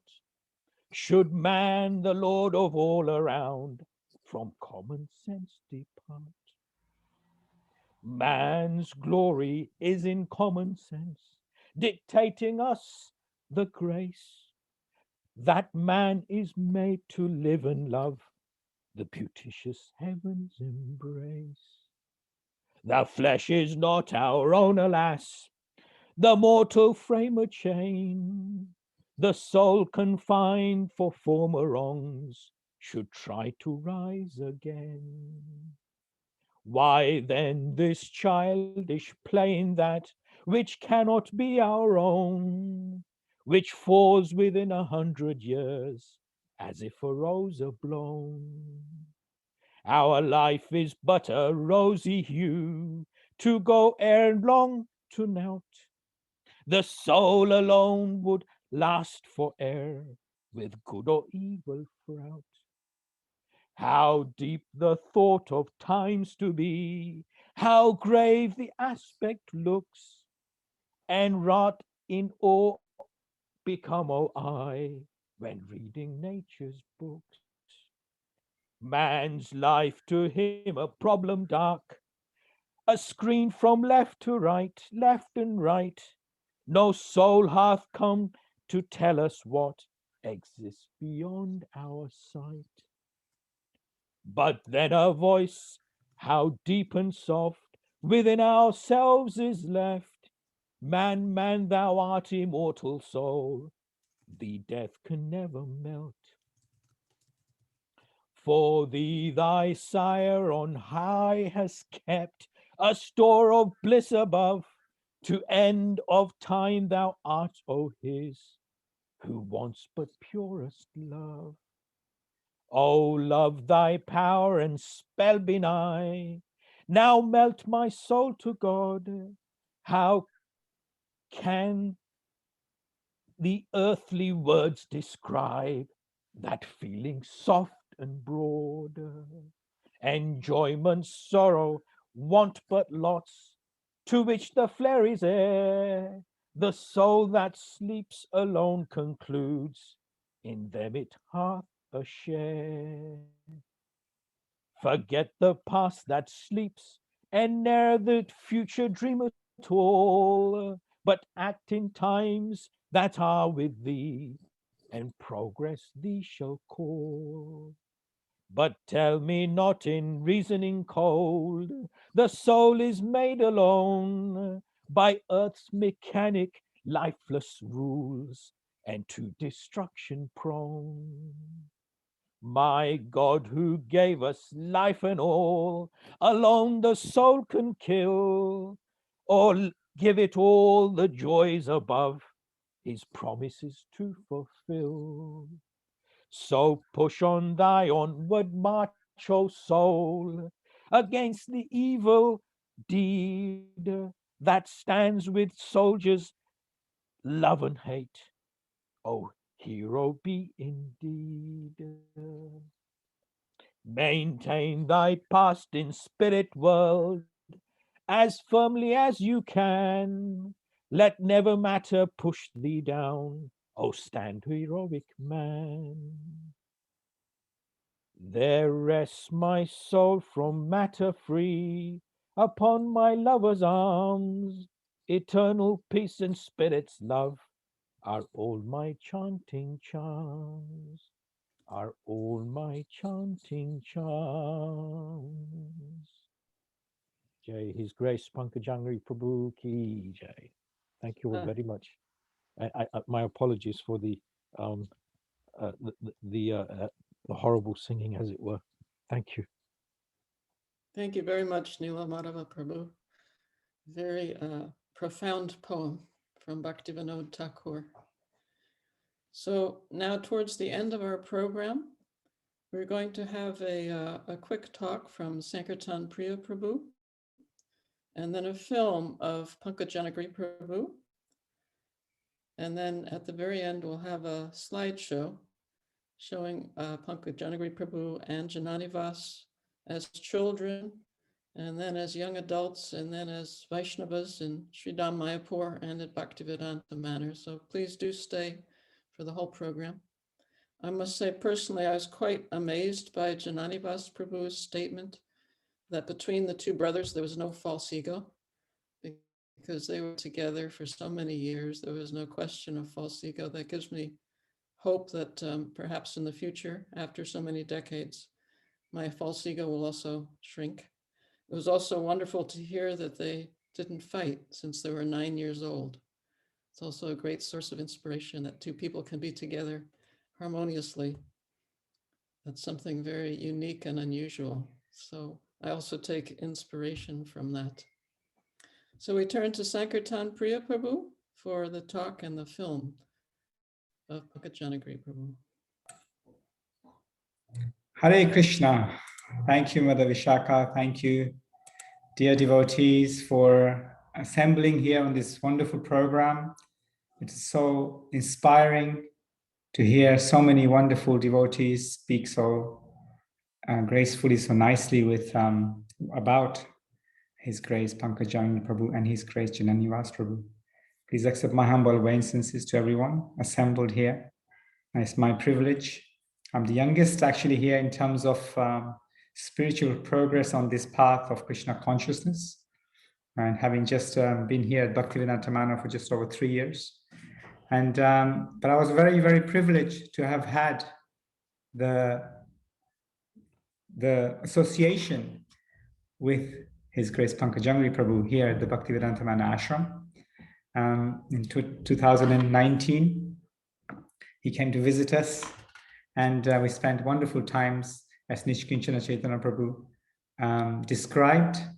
And I remember very fondly his memories, his way of actually being with devotees and being with just people in general, because though they are such exalted saints and personalities for us, they never expected any sort of respect. True embodiment of Tinadapi Sunichena verse of the Shishtastakam. And they're so down to earth, always cheeky and playful. And in the ashram, especially when the boys are just having a little bit of a banter, Pankajangri Prabhu would gladly join in many, many times with us and share so many profound realizations, his time with Srila Prabhupada in Mayapur, and then also stories about how he spent his time with his loving brother, His Grace Jananivas Prabhu. I just wanted to share some words like that. I didn't have that much association with him. We drove him to a couple of house programs in my service to him, but mostly Our time was together in the ashram, and his love and care for all of us, giving us his wisdom during the brahmachari classes and the meetings. He actually gave us a lot of wisdom, a lot of love and affection that he always had for everyone he met.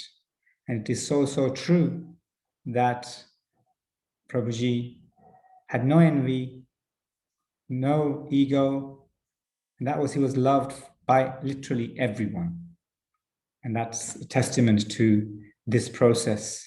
And it just shows how much love can conquer all. So I wanted to share a little video of his love and care that he takes with everybody. And we'll see the fun side of His Grace, Pankajanghri Prabhu. Stay with me.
Thank you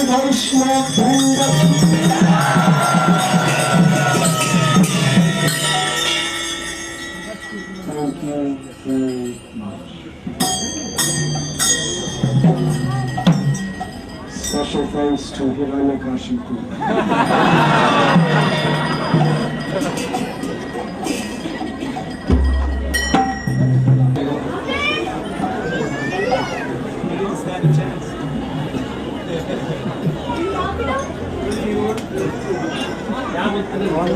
One more special live performance.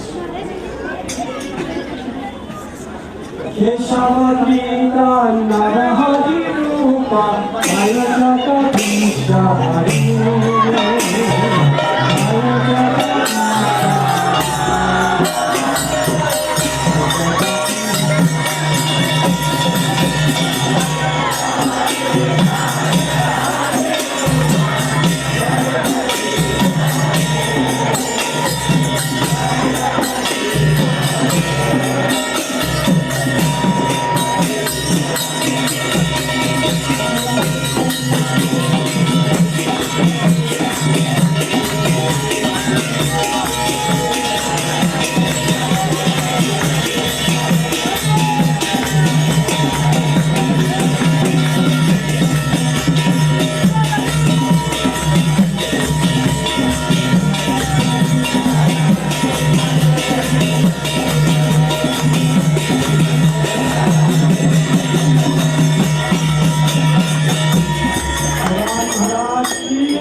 So that was just a very fun video of His Grace Pankajangri Prabhu and his such a spontaneous way of behaving. And he was such a endearing personality, very, very spontaneous and very fun-loving.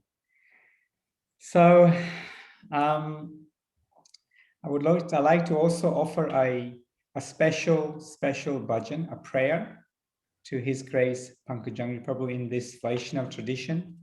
We have a beautiful prayer written by one of our special spiritualists, one of our acharyas, as they say, His Grace or His Divine Grace, Narottam Das Thakur. And before I actually sing this special prayer, I wanted to read the translation for everybody. I'm going to share that with you all, and so that we understand the meaning and mood behind this special prayer. So the translation to this prayer, or this what we call a song, a bhajan, is like this. He who brought the treasure of divine love, who was filled with compassion and mercy, where has such a personality as Advaita Acharya gone, or Pankajangri Prabhu has gone? Where did my Swarup Damodar and Rupa Goswami? Where is Sanatana? Where is Raghunath Das, the savior of the fallen? Where are my Raghunath Bhatta and Gopal Bhatta? Where is Krishna Das Kaviraj? Where did Lord Gauranga, the great dancer, suddenly go? I will smash my head against the rock and enter into fire. Where will I find Lord Gauranga, the reservoir of all wonderful qualities? Being unable to obtain the association of Lord Gauranga, accompanied by all these devotees, in whose association he performed his pastime, Narottam Das simply weeps. So if you like, you can join along in your own spaces. I like to sing this special bhajan for him. Je anilo premadana karuna prachu Je anilo premadana karuna prachu Heno Prabhu kotha gila Acharya Thakur Heno Prabhu kota gela Acharya Thakur Kaha mora swarup rupa Kaha sanatan Kaha mora swarup rupa Kaha sanatan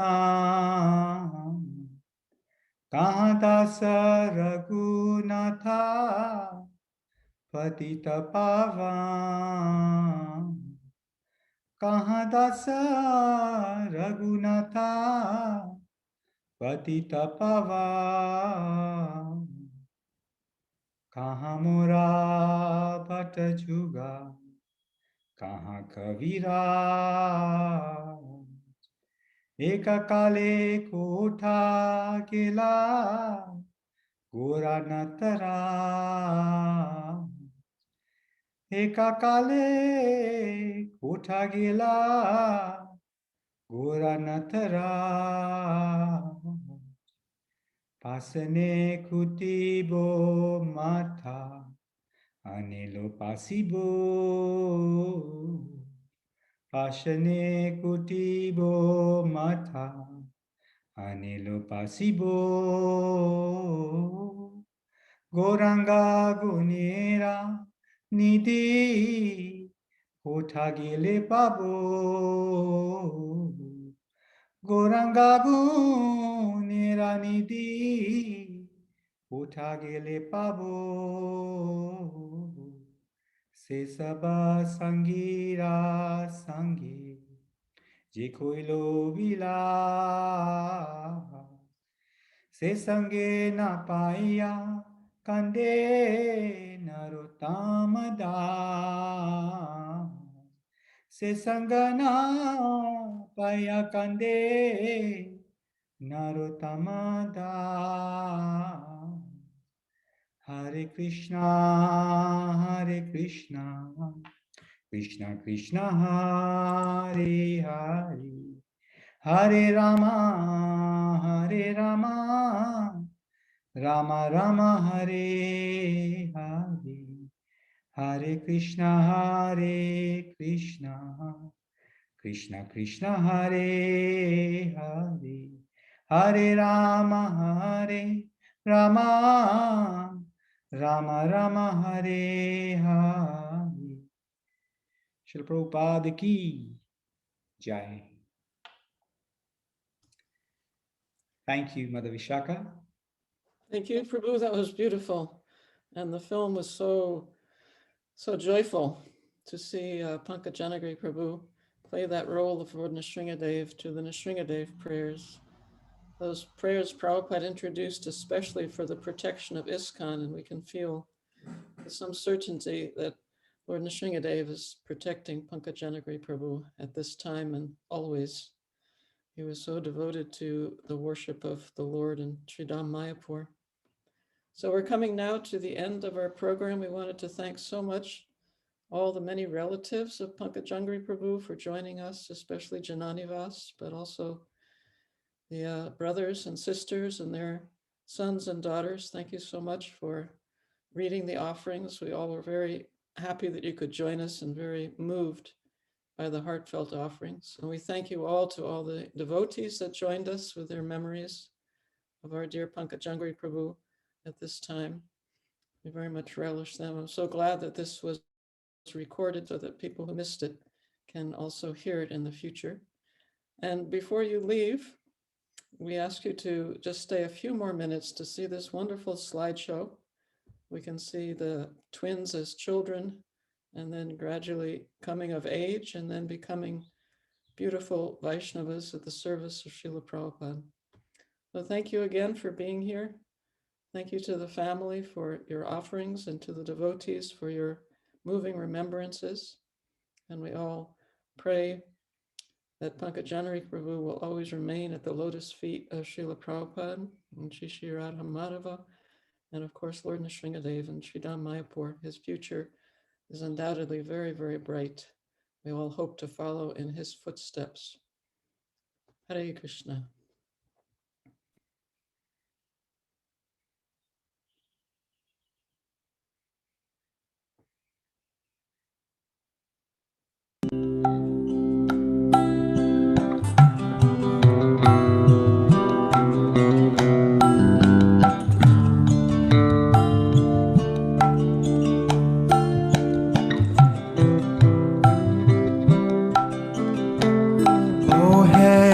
Vaishnav Thakura Yara Saguru Dase Guru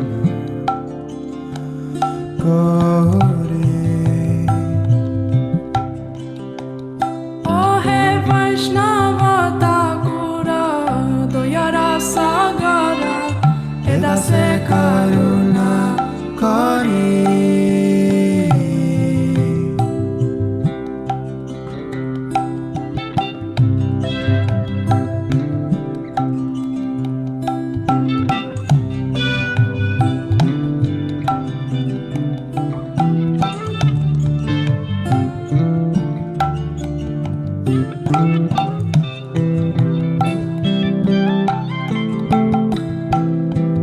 Diyapada Chaya Sodohe Amaya Diyapada Chaya Sadae Amaya Diyapada Chaya Sodohe Amaya Tomara Charana Dhore Tomara Charana Dhore Chaya Vega Domi Chaya Dosha Shodhi Chaya Guna Dehodase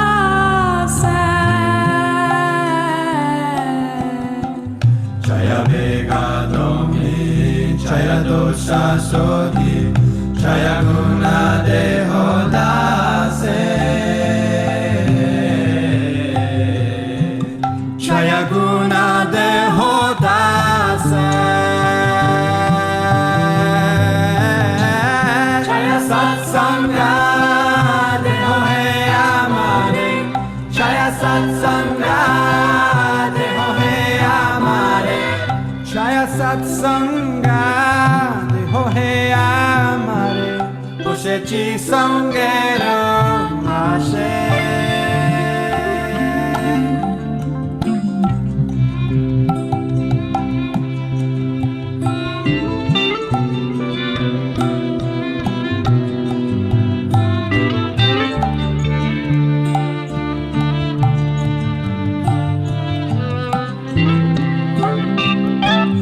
Ekakiya Mara Nahi Payabala Harinam Sankirtane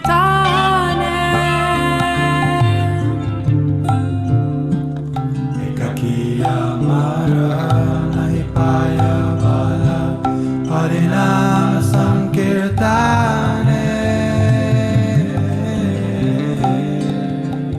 Harinam Sankirtane Tumi kripa kore Shadavindo Diya Tumi kripa kore Shadavindo Diya Tumi kripa kore Shadavindo Diya Deho Krishna Namadane Hare Krishna, Krishna Krishna, Hare Hare, Hare Rama, Hare Rama, Rama Rama, Hare Hare, Hare Krishna, Krishna Krishna, Hare Hare. Hare Rama, Hare Rama, Rama Rama, Hare Hare.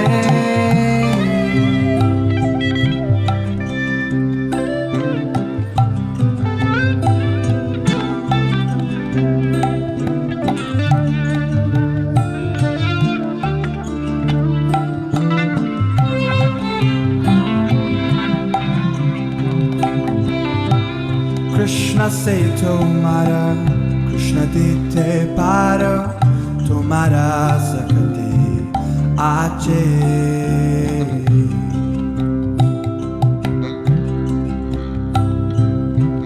Krishna se tomara Krishna dite paro tomara shakati ache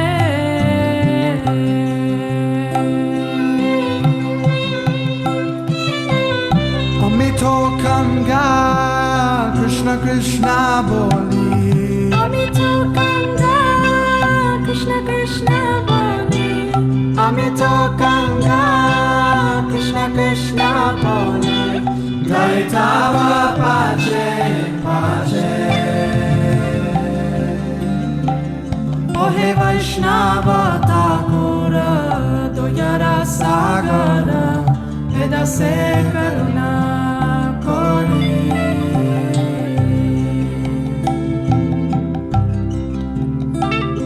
Ohe Vaishnava Thakura Doyara Sagara Vedase Karuna Kori. Vaishnava Thakura, Ohe Vaishnava Thakura, Ohe Vaishnava Sagara Vedase Sagara. Vaishnava Thakura Doyara Sagara, Ohe Vaishnava Thakura Doyara Sagara Vedase Karuna Kori. Vedase Karuna Kori. Vedase Karuna Kori. Vedase Karuna Kori.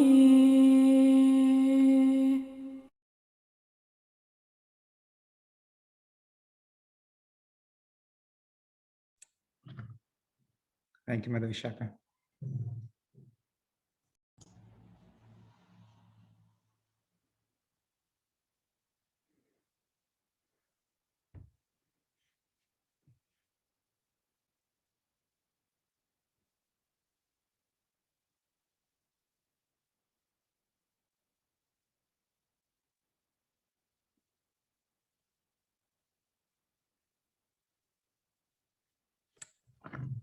Thank you, everybody, for joining us on this memorable occasion. Thank you again. And until the next time, we hope to see you and welcome you at the Bhaktivedanta Manor. My name is Sankirtan Priyadas. And with all the devotees here at Bhaktivedanta Manor, please do come and visit us very, very soon, so we are able to serve you the best way we can. Hare Krishna.